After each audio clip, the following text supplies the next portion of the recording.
Il était environ 3 heures du matin. Dehors, le monde dormait, plongé dans un calme presque irréel. À l'intérieur d'un petit appartement au 5e étage, les murs étaient nus, les volets fermés, et l'air lourd. Un homme était assis au bord de son lit, la tête entre les mains, les yeux rougis d'avoir trop pleuré. Le silence était si profond qu'on pouvait entendre chaque battement de son cœur. Chaque seconde semblait s'éterniser. Il n'avait pas mangé depuis 2 jours. Il n'avait plus la force de sortir. Tout ce qui lui restait, c'était le souffle de vie que Dieu avait laissé en lui. Et même celui-là, il ne savait plus pourquoi il le portait encore. Il se sentait abandonné, trahi, délaissé. Et le plus cruel n'était pas la douleur, c'était le silence. Ce n'était pas un homme sans foi, il avait connu Dieu. Il avait grandi dans l'église, il avait prié, chanté, loué. Il avait même été celui qui encourageait les autres à ne jamais abandonner. Mais maintenant, il n'avait plus rien à donner. La vie avait tout pris. Sa femme l'avait quitté. Ses enfants ne voulaient plus lui parler. Son entreprise avait fait faillite. Et ses amis, ils avaient disparu comme la rosée au matin. Il priait depuis des semaines. Chaque jour, il tombait à genoux. Il criait, parfois en silence, parfois en larmes. Il demandait à Dieu un signe, une réponse, un mot, un souffle. Mais tout ce qu'il recevait, c'était un silence pesant, glacial, terrifiant.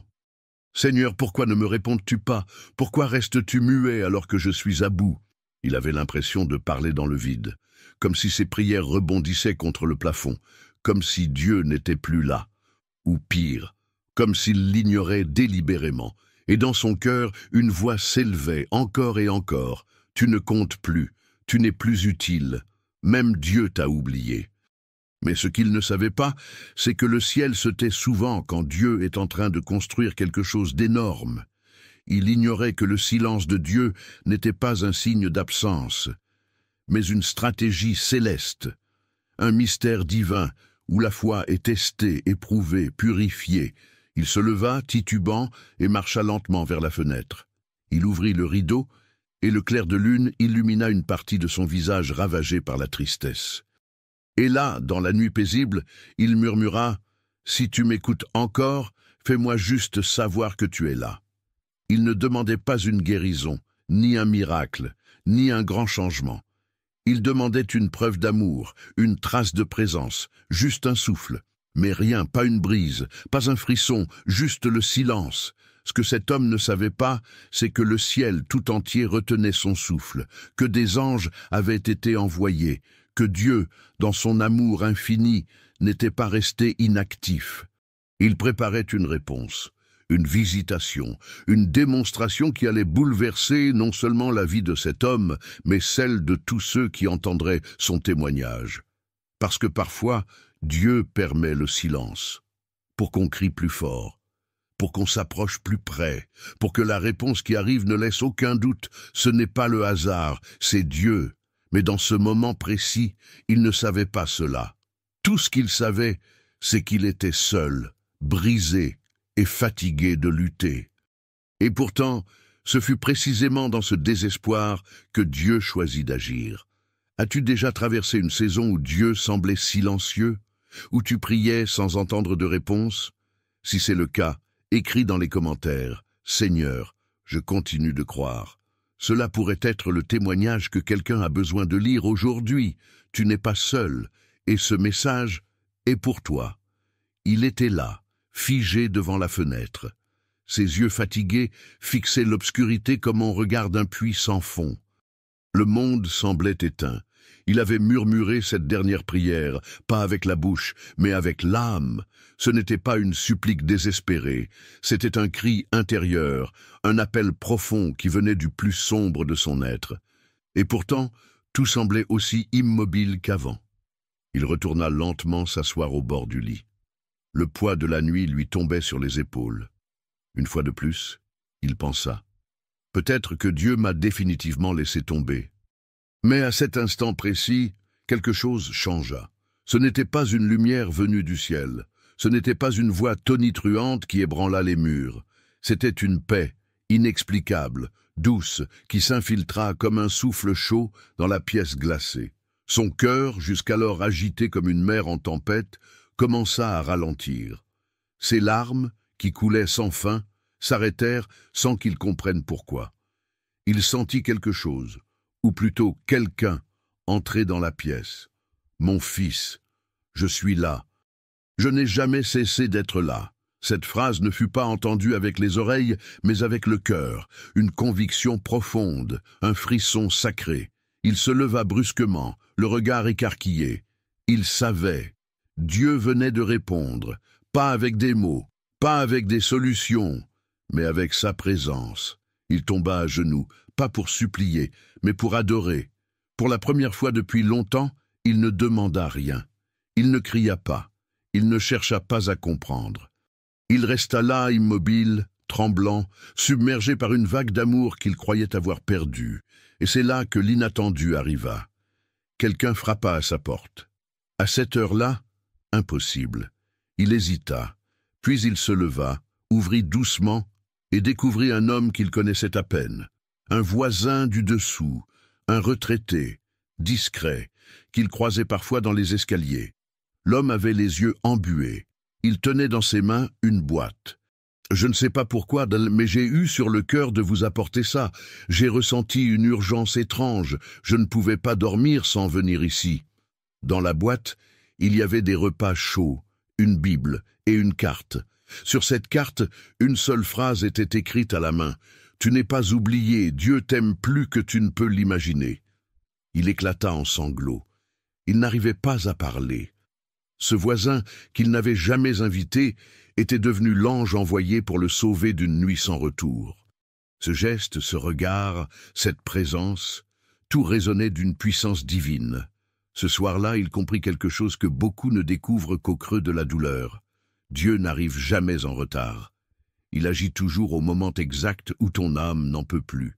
Ce ne fut pas le dernier combat. Il dut encore affronter ses pensées, ses souvenirs, ses doutes. Mais désormais, il n'était plus seul. Le ciel n'était plus silencieux. Et cette paix qu'il avait reçue, elle resta. Et cette paix, toi aussi tu peux la recevoir. Si tu as déjà ressenti cette paix au milieu du chaos, commente « je l'ai ressenti » ou tague quelqu'un qui a besoin de savoir que Dieu répond encore. Tu ne sais pas à quel point ton simple commentaire peut toucher une vie. Et si ce message parle à ton cœur, abonne-toi pour continuer cette marche de foi avec nous. Chaque semaine, une parole pour t'élever, te restaurer et te rappeler que tu comptes pour Dieu. Les jours qui suivirent furent étranges. L'homme n'avait pas vu sa situation matérielle changer du jour au lendemain. Il n'avait pas retrouvé son travail. Ses dettes n'avaient pas disparu. Les problèmes n'avaient pas pris la fuite. Mais quelque chose d'invisible en lui avait été bouleversé. Et c'était cela, le plus puissant des miracles. Il se réveillait désormais avec un souffle nouveau. Pas un espoir naïf ou une pensée positive superficielle, non, mais une conviction enracinée dans son âme. Dieu n'a pas terminé avec moi. Chaque matin, il reprenait le même geste. Il tombait à genoux et disait simplement « Seigneur, je ne comprends pas tout, mais je suis encore là, et tant que je respire, je t'appartiens. » Cette phrase, si simple, allait devenir le fondement d'une renaissance surnaturelle. Petit à petit, comme les premiers rayons du soleil après une longue nuit, des opportunités surgissaient. Un ami perdu de vue lui écrivit. Un entretien improbable fut accepté. Et surtout, une paix surnaturelle l'enveloppait, même lorsque rien à l'extérieur ne semblait encore guéri. Mais ce qu'il ne savait pas, c'est que Dieu n'était pas seulement en train de le restaurer. Il était en train de faire de lui un instrument. Car tout ce qu'il avait vécu, l'abandon, la solitude, le silence, les larmes, n'était pas inutile. Chaque blessure allait devenir un pont pour atteindre d'autres cœurs brisés. Chaque nuit passée à pleurer allait nourrir une parole de réconfort, une prière authentique, une foi qui connaît la douleur mais choisit de croire quand même. Un jour, dans une petite église de quartier, on lui proposa de témoigner. Il n'avait jamais parlé en public. Mais il accepta, tremblant, la voix brisée, et ce qu'il partagea bouleversa la salle entière. Je suis la preuve vivante que même lorsque Dieu semble silencieux, il est en train de préparer quelque chose de glorieux. Les gens pleuraient. Certains tombèrent à genoux, d'autres vinrent le voir après pour lui dire « Je vis la même chose, tu m'as redonné l'espoir ». Ce soir-là, il rentra chez lui et resta longtemps à regarder le ciel depuis sa fenêtre. Et pour la première fois depuis des années, il leva les bras et dit « Utilise-moi, Seigneur, prends tout ce que j'ai vécu et fais-en un témoignage pour ta gloire. » Et Dieu le fit. Les mois passèrent. L'homme écrivit un petit livre. Il fut invité à parler dans d'autres assemblées. Des jeunes, des familles, des personnes âgées venaient écouter celui que le monde croyait fini, mais que Dieu avait relevé. Il avait compris quelque chose que peu acceptent de voir. La douleur n'est jamais la fin de l'histoire avec Dieu. Elle est souvent le prélude d'un ministère, le berceau d'un appel, le socle d'un impact. Et toi, là où tu es, si tu penses que tout ce que tu as vécu a été vain, si tu crois que tes cicatrices ne servent à rien, souviens-toi de ceci. Dieu ne jette jamais une vie brisée. Il la transforme en une œuvre d'art qui porte son empreinte éternelle. Si tu crois que ton témoignage peut toucher quelqu'un, écris dans les commentaires « Seigneur, utilise ma vie ». Tu n'imagines pas combien d'âmes peuvent être restaurées par une seule parole sortie d'un cœur authentique. Et surtout, partage cette vidéo avec quelqu'un qui traverse un désert. Tu peux devenir aujourd'hui le voisin envoyé par Dieu, le messager que le ciel a choisi.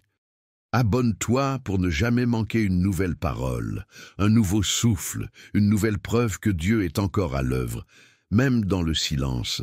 Et maintenant, écoute bien, parce que ce n'est pas juste une belle histoire, ce n'est pas une anecdote inspirante comme celle qu'on partage puis qu'on oublie. Non, ceci est une parole vivante, un appel, une main tendue, une réponse. Tu regardes cette vidéo, là, maintenant. Tu as peut-être cliqué par curiosité. Tu as peut-être été attiré par le titre.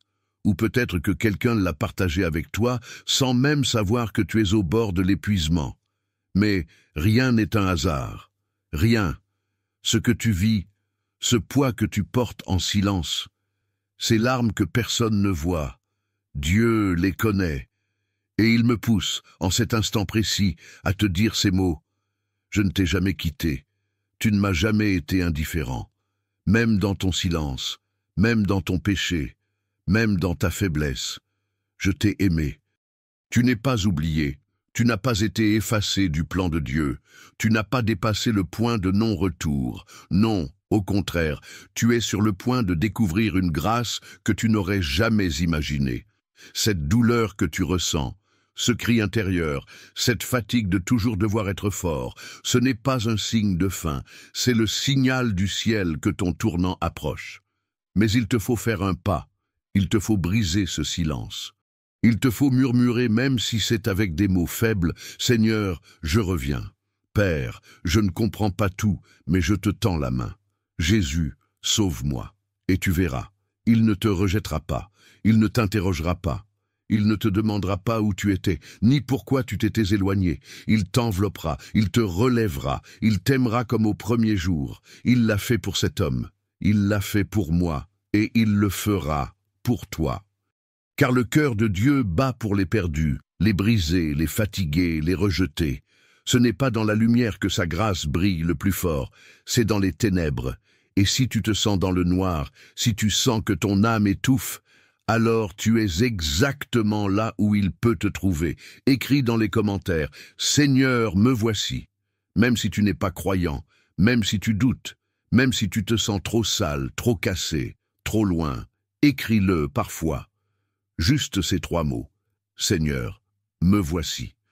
Et regarde ce que le ciel va commencer à faire dans ta vie. Partage cette vidéo maintenant, pas demain, pas plus tard, maintenant, parce que quelqu'un que tu connais a peut-être besoin d'entendre cette voix. Peut-être que toi, aujourd'hui, tu es le voisin envoyé par Dieu.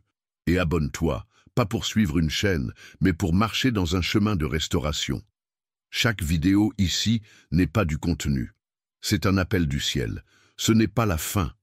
c'est le commencement.